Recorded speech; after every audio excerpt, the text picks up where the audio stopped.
Good morning, everybody. Our Bible reading this morning is taken from Genesis chapter 1, verses 14 to 19.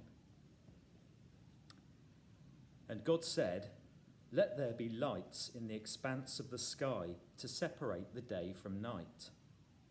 And let them serve as signs to mark seasons and days and years. And let them be lights in the expanse of the sky to give light on the earth." And it was so. God made two great lights, the greater light to govern the day, and the lesser light to govern the night. He also made the stars. God set them in the expanse of the sky to give light on the earth, to govern the day and the night, and to separate light from darkness. And God saw that it was good. And there was evening, and there was morning, the fourth day. So our series so far has been an interesting one, with the first 3 days of creation bringing light on the first day, heaven on the second, and land with its vegetation on the third. And today we will look at the fourth day of creation, where, as the Bible tells us, God made two great lights, the greater light to rule the day and the lesser light to rule the night, and of course all the stars. So God filled the cosmos with these amazing planets and stars, and we all have to agree that they're amazing, aren't they? There's nothing more awesome to look at than the clear starry night.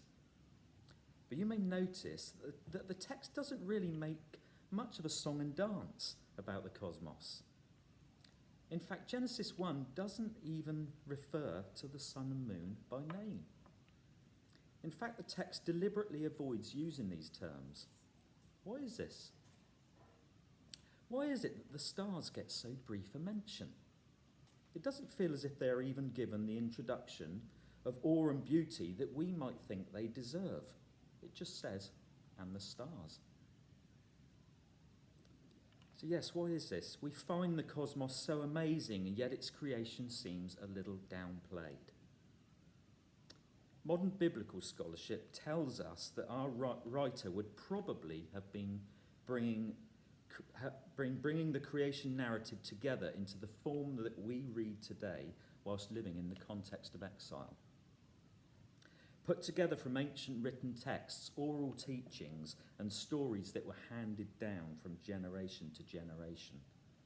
The Pentateuch, the first 5 books of the Hebrew Scriptures, would have found their completion whilst in exile. Now, I'm aware that a statement like that may challenge some of you. Now, I'm not saying that all the writings were done at this time and that Moses had nothing to do with any of it. But instead, I'm saying that the form we now see and use was compiled in around 586 to 539 BC. It forms a response to the crisis of Babylonian exile, around the time when the prophets Jeremiah and Ezekiel were speaking. Why am I telling you all this? Well, it's all about context. I'm certainly not trying to shed doubt upon the authority of Scripture or to confuse you. But instead, I'd like you to give this viewpoint a chance, to perhaps allow yourselves to let in something that feels a little challenging. Allow something of today's scholars to shed some light on some ancient writings that we hold dear. So stick with me on this.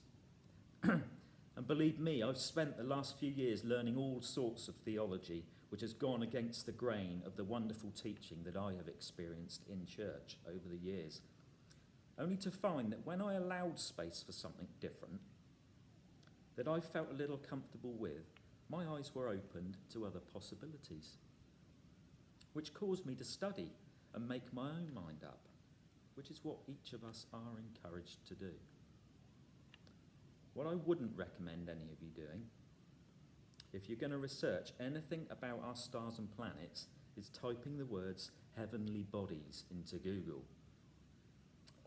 Believe me, you won't find images of our cosmos.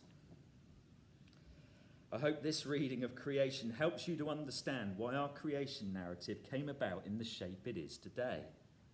And so when we read that God created the greater light and the lesser light, we can begin to understand why the text doesn't just say sun and moon. Why our writer doesn't elevate the cosmos to a place of awe. You see, for the exiles living in Babylon, alongside Near Eastern neighbours, the gods were often personified in the elements of nature. Egyptian texts tell us that the gods Ra and Thoth are personified in the sun and moon. And so to avoid any of these lights in the sky becoming any form of deity or a point of worship, our writer didn't name them at all, and in fact completely undermines any imagery that would suggest nature controlled by different deities rather than the one true God, Yahweh. We must understand that our writer is familiar with Israel's own history of idolatry and worship of false gods. Jeremiah 8 speaks clearly of Judah's covenant disobedience, and it speaks about the bones of the previous kings and officials. And in verse 2 he says, "Their bones will be spread before the sun and the moon, and all the host of heaven which they have loved and served, which they have gone after, and which they have sought and worshipped." Therefore, his writing does not elevate the sun and moon and stars to a position of awe that could encourage false worship, but instead he draws our eyes to the Creator rather than the creation. Now, astrology, as we know it today, originated in Babylon over 2,400 years ago. And a recent discovery in a cave in Croatia overlooking the Adriatic Sea uncovered an astrologer's board used to read people's horoscopes. This board is more than 2,000 years old, far older than any papyrus examples of horoscopes previously found. This board was found in a sealed-off cave amongst many broken drinking vessels, and in the centre of the cave was a huge phallic-shaped stalagmite. Pieces of the board were made of ivory and inscribed with Greco-Roman style zodiac signs, such as Pisces, Cancer, and Gemini. An ancient astrologer trying to determine a person's horoscope could have used the board to show the position of the planets, the sun, and the moon at the time the person was born. God's people would have been surrounded by this kind of false worship whilst in exile. The prophet Isaiah contrasts the worship of astrological phenomena with the greatness of the holy God of Israel. Isaiah 40 speaks of his greatness and mocks the futility of these false idols. And in verse 18 he writes, "To whom then will you liken God? Or what likeness compare with him? An idol? A craftsman casts it, and a goldsmith overlays it with gold and casts it with silver chains. He who is too impoverished for an offering chooses wood that will rot. He seeks out a skillful craftsman to set up an idol that will not move. Do you not know? Do you not hear? Has it not been told you from the beginning? Have you not understood from the foundations of the earth? It is he who sits above the circle of the earth, and its inhabitants are like grasshoppers, who stretch out the heavens like a curtain, who spreads them like a tent to dwell in. It is he who brings princes to nothing and makes the rulers of the earth as emptiness." You can imagine Isaiah pointing to the heavens and shouting, "Lift up your eyes and see, who created these?" It's amazing, isn't it? Isaiah's words are so powerful. And yet another thing so amazing, that so many folk today still look to the stars as some sort of predictor for their lives. Many folk love to read horoscopes and place huge emphasis on their star signs, placing their hope in the skies rather than the one who put it all in place, who flung the stars into space, as Graham Kendrick puts it. The one who spoke and it came into being, who himself has plans and purposes for our lives. It's exactly the same form of idolatry that Isaiah was warning about, and helps us to understand why modern thinkers have taken this thought that the creation story that we know today was completed towards the end of the Babylonian exile. A creation story that puts all emphasis upon the creator rather than the created. We often seem to place ourselves at the centre of all creation, as if it revolves around us, as if we're the centre of it all. The scholars call this approach anthropocentric, human-centred, rather than theocentric, God-centred. And many blame this approach for much of the problems that we see in our world today regarding our planet and its climate. Our reasons for looking at God's creation over Lent is to understand better our impact upon this wonderful planet called Earth, and to uncover some of the ways that we can ensure that our lives don't upset the balance that enables God's entire creation to flourish, to produce good fruit in due season. We need to regain what it means to be stewards and to understand God as the one who gave us and the rest of creation the breath of life. That he is the one who set the stars and the planets into place, all 10 billion trillions of them, 400 billion of which are in the Milky Way galaxy, one out of about 125 billion galaxies. Amazing, isn't it? He just spoke and it was. We all love to see a beautiful sunrise or sunset, don't we? And it is this separation of day and night that gives us our time. For many of us, first thing in the morning is the time when we like to look ahead to the day and to thank God for it, to pray for those on our hearts and to read our daily devotions or Bible passages. Chris prays here every morning at 7:30. Some of us meet with him to pray for you all and to read God's word. This puts us in good stead for the day. And then as night time approaches, many of us will use that time before we sleep to once again thank God, to offer up our prayers before we sleep. All these things come together in building a rhythm of life that frames our lives and our days. The sun and the moon are what gives us our seasons. The movement of the sun, moon, and stars enable us to punctuate time. The Hebrew calendar of festivals and religious observances were all built and timed according to the seasons, the appointed times. God literally ordained the sun and moon to order and define time according to his purposes. In our globalised society, our seasons don't seem to be too much of an obstacle. If we want strawberries in December, we can have strawberries in December. All sorts of tropical fruit, meats, etc. are shipped and flown around the world daily to provide whatever it is that we may want. Farms use all sorts of tricks to enable our crops to grow bigger and better, whatever the season may throw at them. Crops grown under artificial light, genetically altered, and often without much thought of health and environmental implications. Quite simply, buying more local produce or supporting organic farming can help to combat this. We all know these things, but we can often take the easy road, the cheaper route. We're all guilty of it.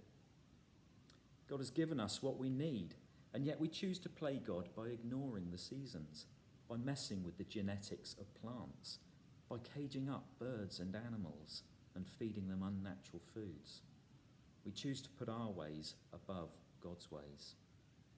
Jeremiah 8 in verse 7 says, "Everyone turns to his own course, like a horse plunging head-on into battle.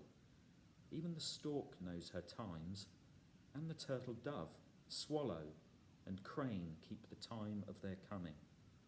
But my people know not the rules of the Lord." Jeremiah here is talking to Judah about ignoring God's law, but in a sense it's not much different to us today, ignoring our vocation to care for and to reflect the glory of God's wonderful creation back to him. We often instead seem to think that we know better, and we take creation into our own hands to do with what we please. And it has taken some tough lessons for us to learn from our mistakes.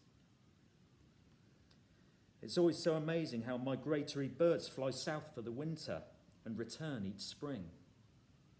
They rely upon the seasons to tell them when to go, and on such things as landmarks and mountains, etc., the position of the rising and setting sun and the stars to help them find their way. But unfortunately, the biggest cause of bird mortality is our buildings, and particularly light pollution. Many migratory birds fly at night. They're reliant upon the darkness and the stars to navigate. Many of these birds are confused by or attracted to artificial lights, and so building collisions are becoming a huge problem for them. It is the biggest threat to bird populations. Our cityscapes at night, they do look amazing, all lit up, but they're unfortunately polluting our night skies and have become such a huge obstacle for God's creatures. We too, individually, are spending more on lighting up our homes and our gardens with solar lights, etc., all of which actually contribute towards light pollution. Many of the nesting birds and other wildlife rely upon the darkness for safety whilst they sleep, or to help them whilst they hunt. Our lights all serve to upset the balance.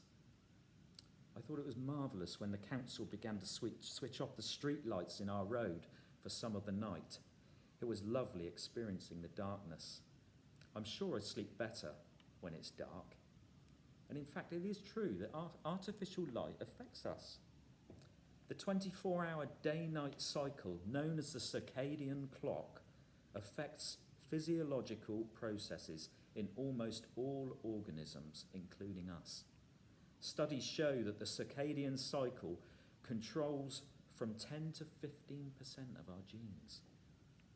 Therefore, the disruption of this cycle can cause a lot of health problems, and so it does for the rest of creation. The psalmist writes in Psalm 104, verse 30, "He made the moon to mark the seasons. The sun knows its time for setting. You make darkness, and it is night.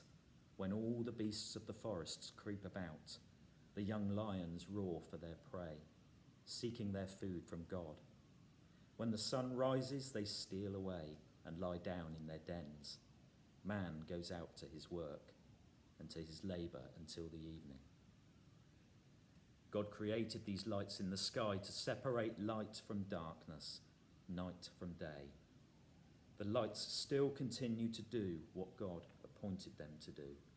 It is us who have changed our ways of life, but we still have our responsibility to care for creation, to provide the environments needed for flourishing. All of creation sings God's praises. God breathed the breath of life into all living things. We were placed here to ensure that all creation could continue to flourish, to till the ground, as it says in Genesis, so that seeds can grow, so that life can spring forth.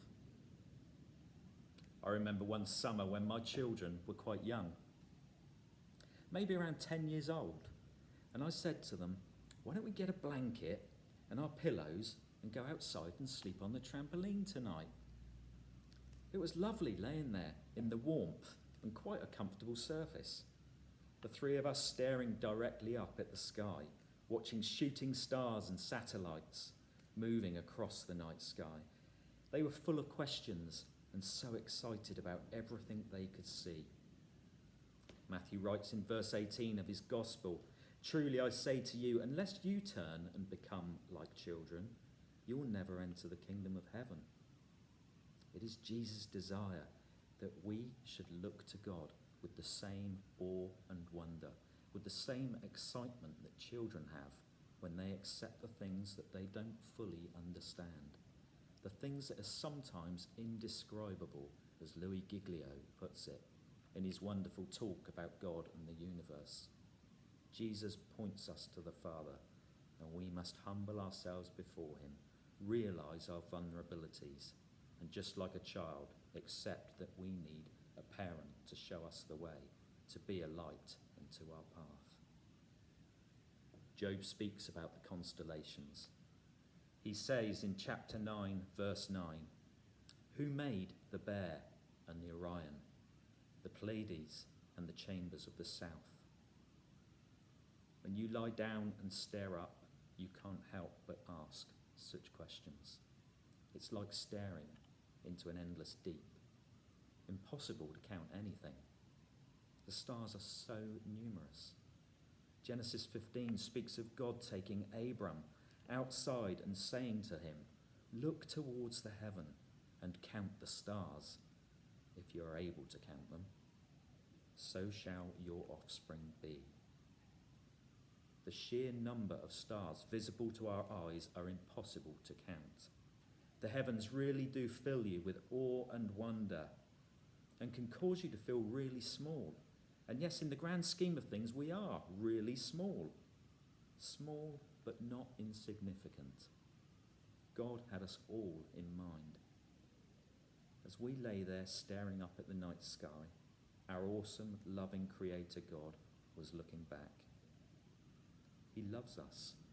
He loves our worship as we stare in awe. When we look to the sky and see God's hands, his heart, his wisdom and glory, we worship. We can't help but worship.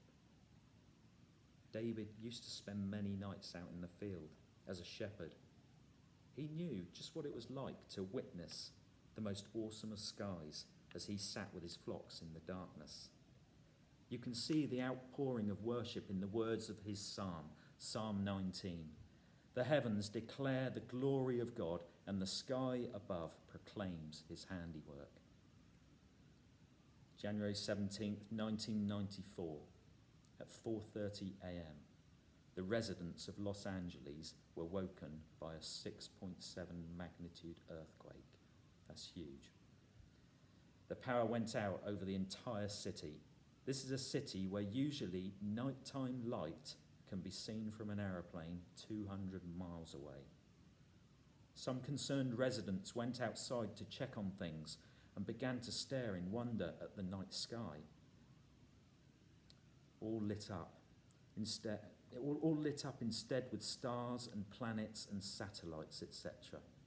Many of them became nervous when they noticed this large silvery cloud way above the city. To them, it looked so sinister that many phoned 911 in fear of what it might be. All they were seeing was the Milky Way. Light pollution meant that they'd never seen it before. Just imagine, David must have seen this sight so often, and I bet he never bored of looking at it. My sons and I slept so well that night on the trampoline in the fresh air, and we often look back and remember such a special time.